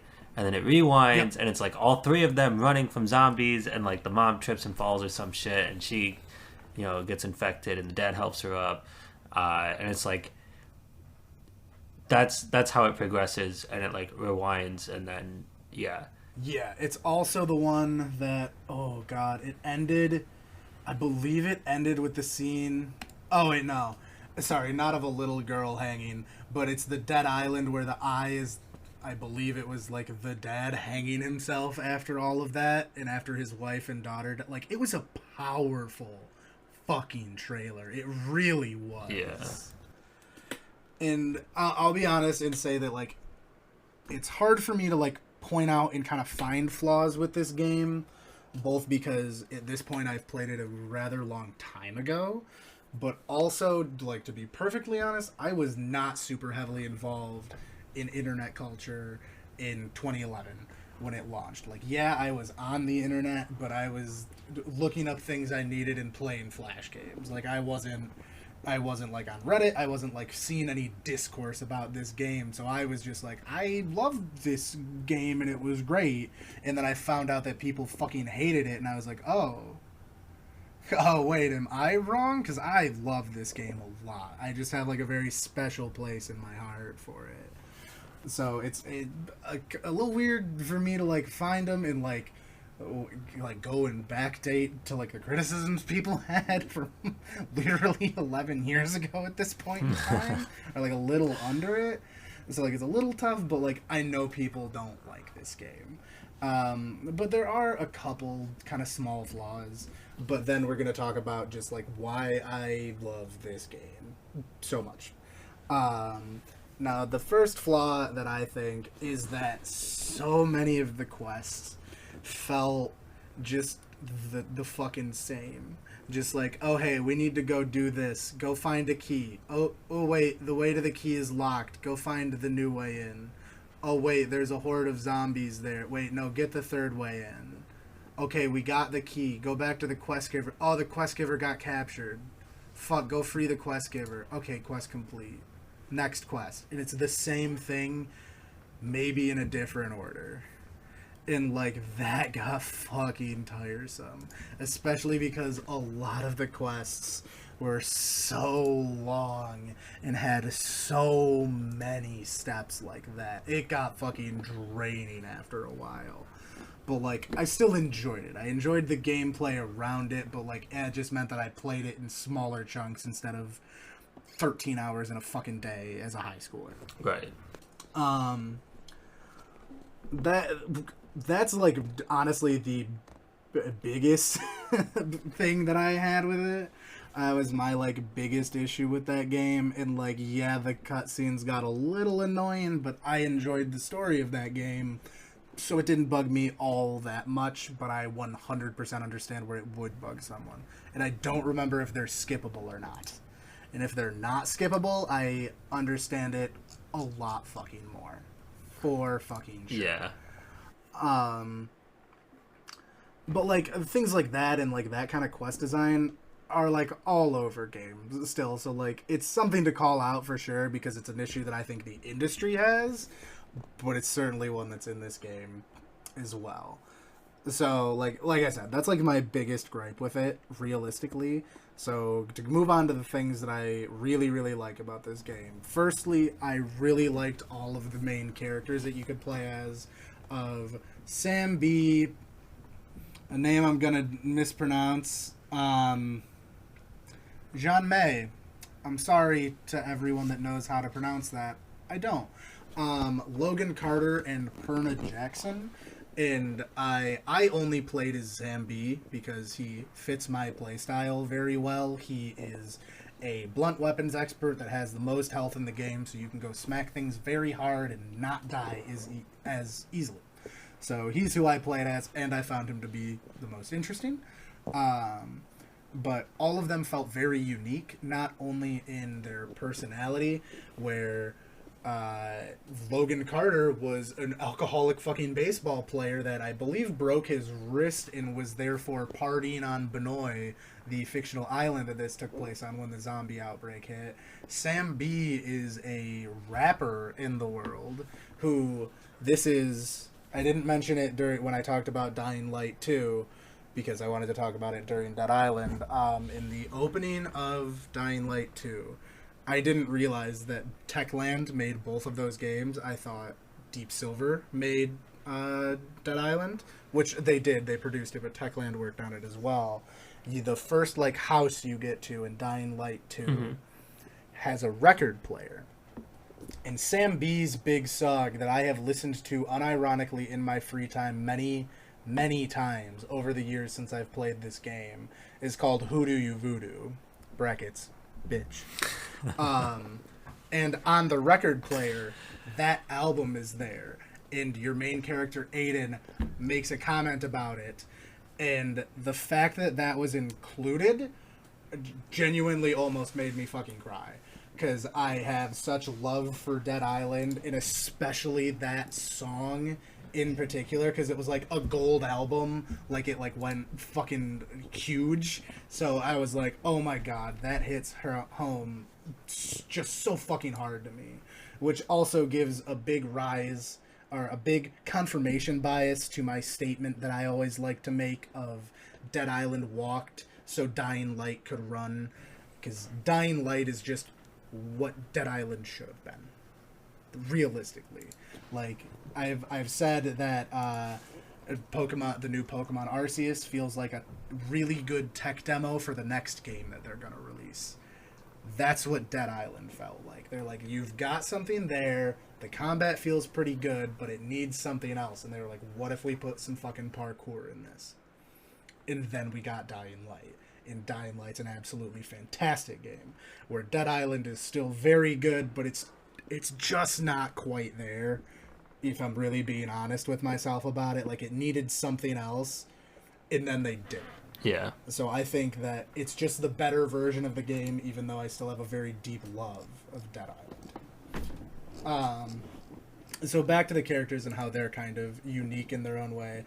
Like I said, they're all like pretty different people, just for like a storytelling perspective. But they also have different skill trees. So Sam B is your blunt weapons expert. The May is your bladed weapons expert. Logan Carter is thrown weapons, because, like I said, he was a baseball pitcher. And Perna is with firearms. So this gives all of them, like, a really unique way to build. Not necessarily to build, because they only have, like, one build in their character, but, like, it gives you a choice of, like, I really want, like, blunt weapons and want to use those, or, like, I really want to have play style. unintended. And, yeah, and they did just, like, a really good job with that for being a zombie game. Like, I guess I just kind of wasn't expecting it, necessarily. But, like, I feel like they really did a very good job differentiating them, and even though you can obviously always use any weapon type as any character, like, being able to, like, really have your bonuses and, like, do a lot better with those, like, felt pretty good. But the biggest thing that I liked out of Dead Island, outside of the story, which, like I said, I did enjoy, is just the transformation that your character goes through as the game progresses. When you start out, you just kind of like, one of your boys is getting attacked, or one of the other survivors is getting attacked, and you just pick an ore up off the beach of the island you're on, and you just start smacking zombies. And it breaks, and it's shit, and it's not very good, and you're going to get fucked a lot. But as you keep going, you start getting better and better gear. And you start, like, really getting kitted out, and you start modding up your weapons, and they're doing increased knockback, shocking the zombies, and, like, spreading to all the other ones. Like, you really, kind of like I said in COD Zombies, I want to feel like a god in these games by the end of it. I don't want to start out feeling that way. I want to feel that build to power, and I feel like Dead Island really captured that in a very good, consistent way, even to the point where when you start that game and you start killing zombies, your character is, like, freaked out, kind of screaming, like they're definitely, like, worried about this. By the end of it, they're literally quipping and spitting out one-liners because they're just so confident in killing zombies.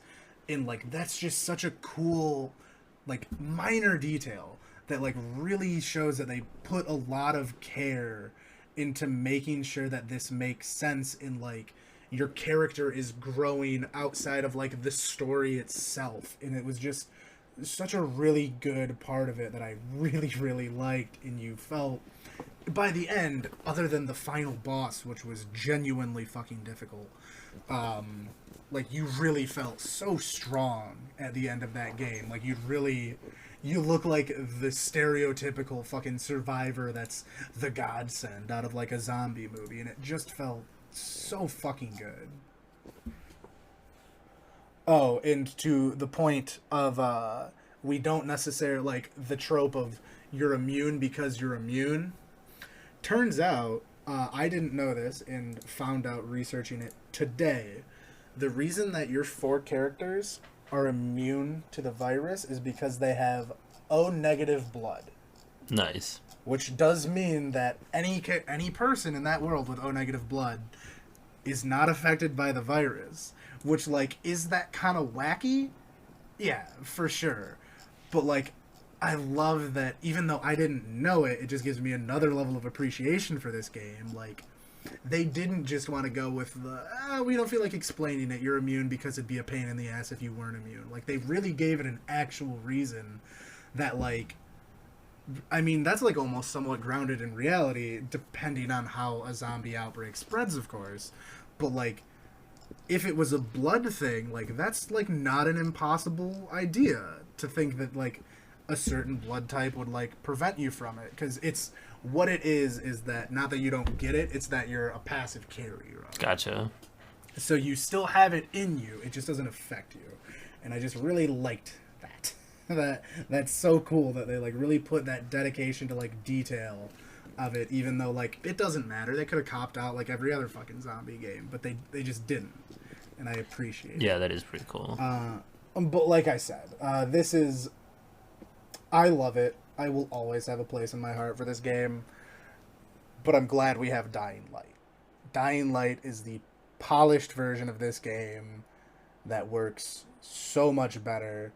And after playing Dying Light 1 and 2, like I said, I really think that Dead Island walked so those games could run and really take off and use that framework and structure that they set out and just really hone it and bring it in and honestly, in my opinion, make 2 of the best zombie experiences in the market if you're looking for a story-based zombie game. And I think that Techland deserves all of my praise unless they did some really horrible shit that I'm unaware of and then I don't back them. For making these games, I think Techland did just an absolutely incredible job in all 3 of them.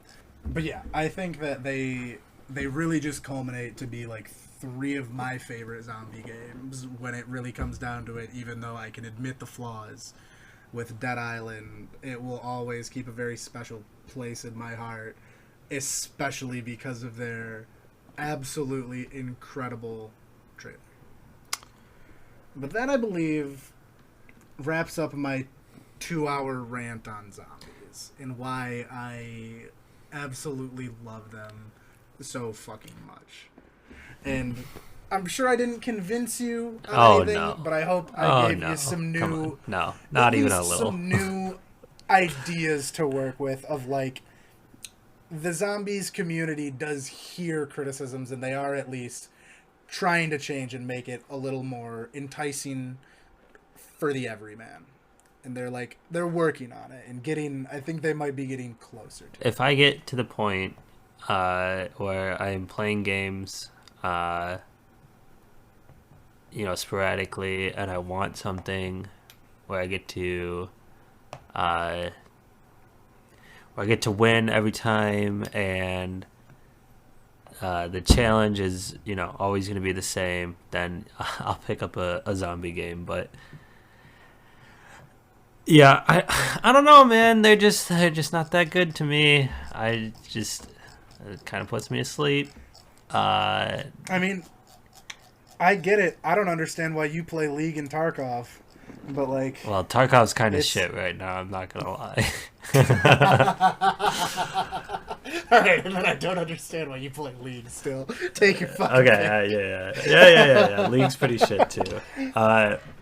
So, this episode... You're just a fucking masochist. Jesus. This episode started as an actual breakdown of zombie games and what Ian loves about them and what I don't like about them, and it ended as a love letter to Dying Light 1, 2, and Dead Island. This has been the Bad Tutors podcast. We will be getting out more episodes in the future. Again, we did not die. We are just depressed and procrastinators. Is there any future episodes that you want to commit to right now? Because I do have one myself. Um, unless I get back into Malifaux, but I don't think I have anything off the top of my head. Gotcha. All right, so I will be running through Urza and Mishra from Magic the Gathering because we just had Neon Kamigawa or Neon Dynasty Kamigawa release for Magic the Gathering. The next set is Streets of New Capenna, which is Demon Gangsters. And That does sound fun. the set following that is called The Brothers' War, which takes back way, way back in Magic history. I think the set that captured The Brothers' War was Antiquities, or maybe like it hasn't even really been covered, and Antiquities was just like finding antiques from the Brothers' War. So we're doing a time jump thing again with Magic. We're going back in time to see the Brothers' War play out, which I'm super excited about. Should be interesting, yeah. I have some ideas for what mechanics we're going to see. Spoiler alert, it's a lot of fucking artifacts. Yes! Let's fucking go. I want to tell you about who Urza is, because he's going to be playing a huge part. Mishra is Urza's brother, who I'm also going to talk about. And I'm going to sort of recap what happens in the book, The Brothers' War. And I wanted to get a physical copy, but it's like $700 because it is printed so scarcely. God, everything in Magic's so fucking expensive. So I'm gonna buy a digital copy off of Amazon for like $6, and I'm gonna read it and then sort of give the clip notes of it, and then all right. We're gonna talk about that and hopefully get you excited for some more artifacts because I'm always excited for more artifacts. Because if there's one thing that I know you'll do, or one thing that'll get you playing Commander is a new artifact deck. Yeah, really. That'll always get me back into it. New artifacts go burr makes me happy. So until then, with Bad Tutors Podcast, my name is Tyler. I'm Ian, and we will hopefully be back to you next week with another new episode. Oh man, putting me on a tight timeline. All right. I am. Next week. We'll see you guys together. next week. Or 6 months. Who knows? Or 6 months. It might be a bit. Like, let's not put a hard cap on it yet or anything like that. But with that, have a great night, and you might hear from us soon. Stay safe.